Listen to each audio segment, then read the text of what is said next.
Just enjoy and listen to, and have a fun of it. Hello, and just have fun. Welcome to Story Radio Station's Deep Dive. I'm Dexter. And I'm Claire. It's great to be here. Yeah, great to have you back.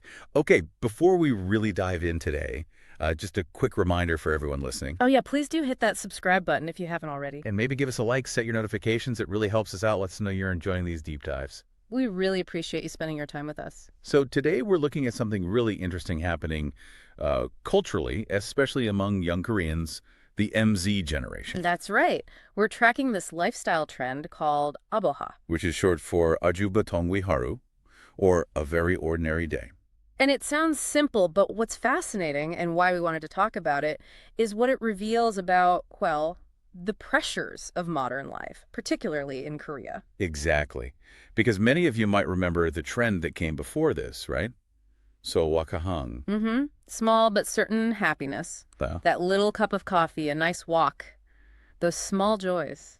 Right, finding those little pockets of happiness, that felt, I know, kind of proactive. You were looking for something positive, even if small. Yeah, it was about actively seeking pleasure. But now the shift is towards just valuing an ordinary day. And specifically, the absence of trouble on that day. That feels like a really big change. It's a huge shift in perspective, yeah. It signals something deeper about what happiness even means now.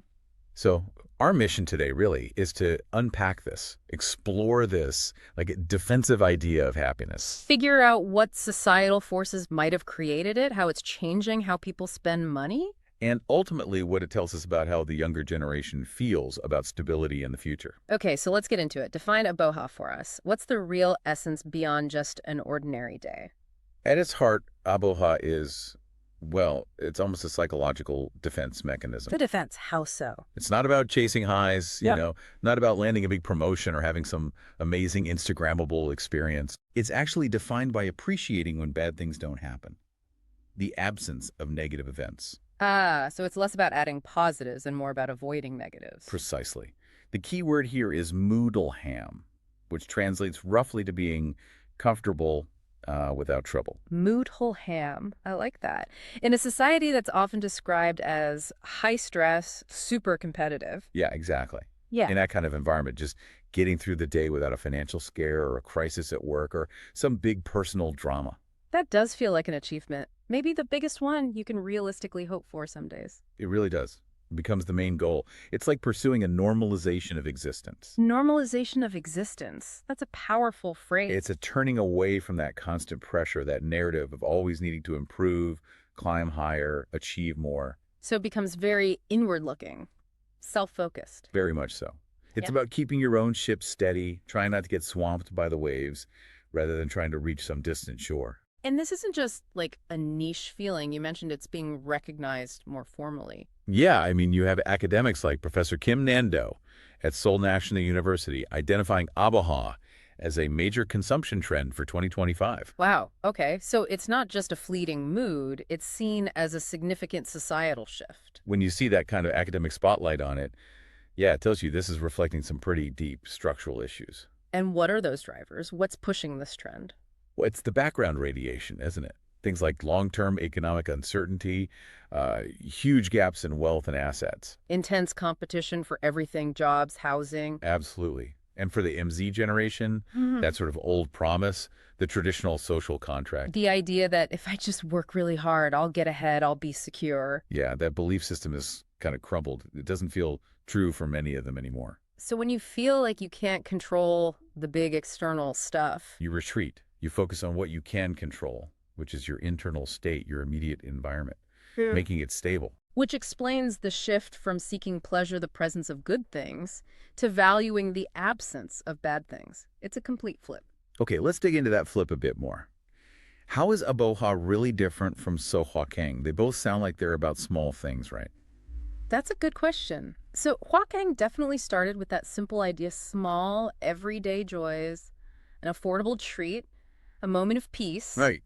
But, you know, with social media being everywhere, kind of got warped. How so? That small joy, like the fancy coffee or the cute pastry, it wasn't enough to just enjoy it. You almost had to photograph it, share it, curate it. Ah, so it became performative. Exactly. It morphed into this small luxury thing, and suddenly you're comparing your small happiness with everyone else's small happiness online. Which sounds exhausting. Defeats the whole purpose. Totally. Your escape from the pressure became another pressure, another performance. Okay, I see. So Aboha is pushing back against that. It's a direct reaction to that exhibition fatigue. Think about the progression.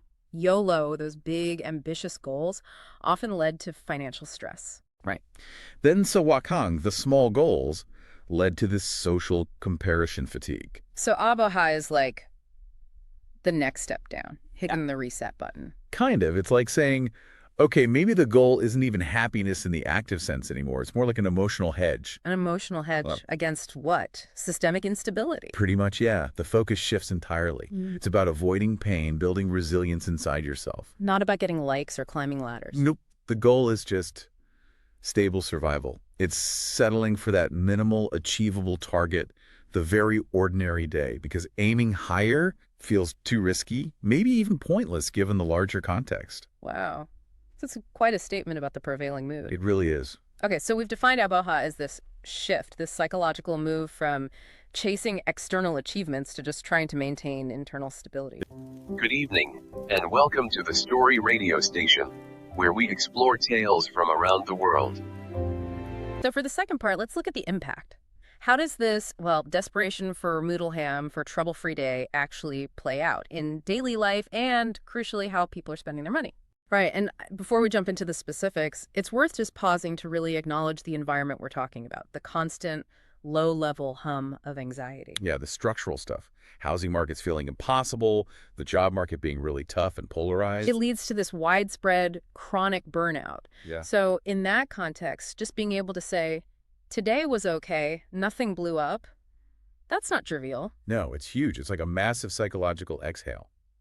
Because the pressure to be extraordinary or even just consistently successful feels completely overwhelming. So seeking the ordinary isn't just a preference, it's almost an act of psychological self-preservation. Yeah, survival. Definitely. Yeah. And we actually see data that backs this up looking at happiness inequality. Happiness inequality, what's that? So South Korea generally scores quite low on overall happiness rankings, globally speaking, but maybe even more telling is the standard deviation of happiness is very high. Meaning? Meaning there's a big spread. It's not just that the average is low, it's that a significant number of people report being extremely unhappy. Oh, wow. So there's a big gap between the happiest and the unhappiest. A very big gap. And knowing that, seeing that inequality, it just ramps up the social anxiety. It reinforces that Aboha mindset. Okay, so it's not just about trying to make yourself happier, it's also about desperately trying not to fall into that really unhappy group at the bottom. You got it. It's psychological risk management 101. Move towards minimizing risk, not maximizing reward. Just aim for stability. Keep your head above water.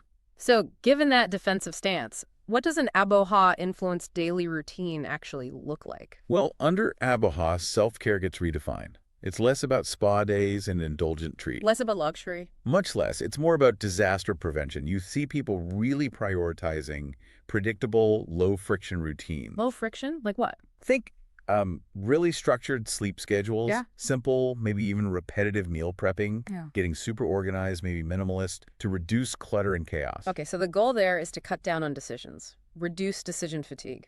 Exactly. Every choice is a potential point of stress or friction. So minimize the choices in the mundane stuff. Build a buffer zone. That's a great way to put it. These routines aren't necessarily chosen because they're fun or exciting. They're chosen because they maximize the odds of a trouble-free day. Functional. Very functional. Highly functional.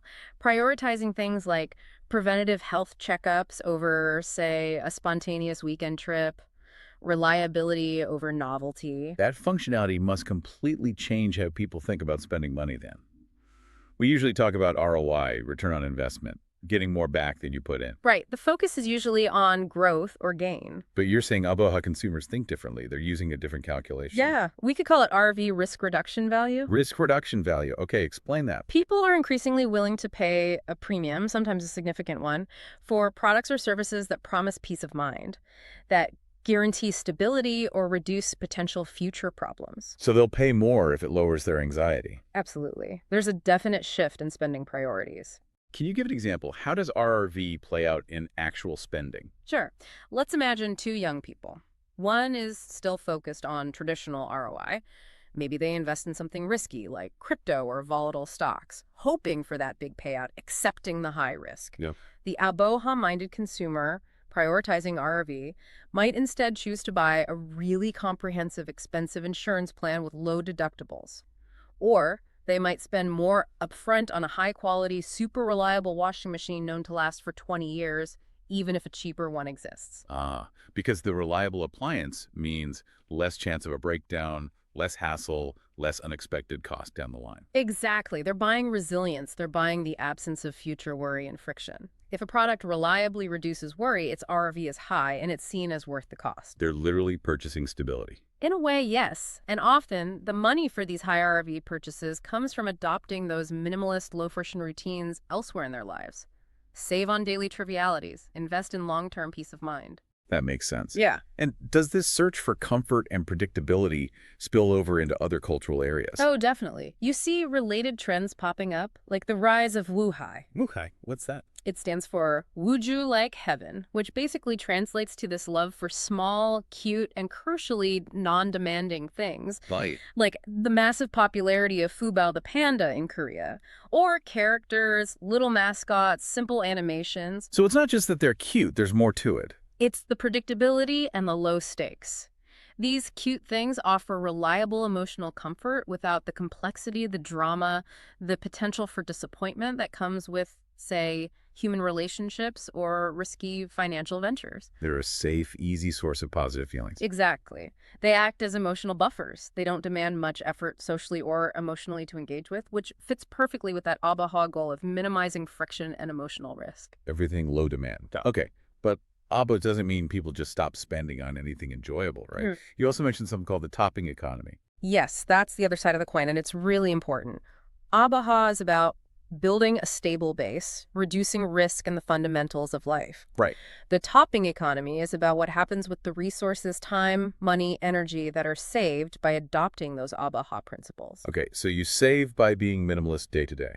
And then you selectively concentrate those saved resources. You top up specific areas where you still want personal, maybe creative expression. So save on the basics, splurge on specifics. Kind of, yeah. For example, someone might eat the same simple prepped lunch every single workday, saving time and money, very Aboha. Okay. But then they might take a chunk of that saved money and spend it on, say, customizing a high-end specialized mechanical keyboard for their hobby or buying really premium art supplies. So it's about creating pockets of joy or self-expression that feel controlled and meaningful, built on top of that stable base. Precisely. Stability first, then strategic. Focused spending on things that reinforce identity or provide a specific kind of satisfaction, often in a niche area. This whole picture stability, risk reduction, selective splurging must have big implications for businesses, for marketing. Huge.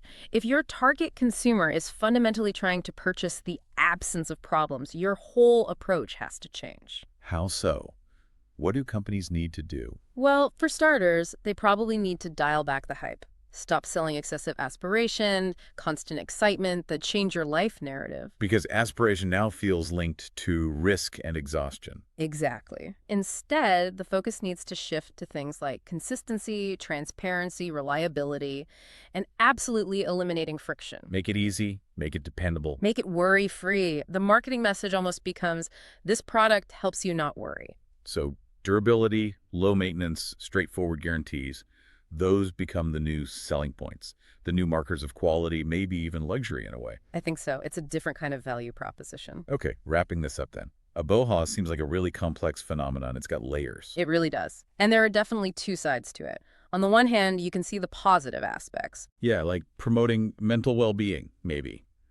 Pushing back against that toxic comparison culture online. Absolutely. It's a form of resilience. It's finding a way to cope and protect yourself mentally in a very demanding environment. But there's a but. There's always a but, isn't there? The flip side is that it's hard not to see it as a symptom of deep resignation. Like giving up. Maybe. A retreat from bigger ambitions, from wider social engagement.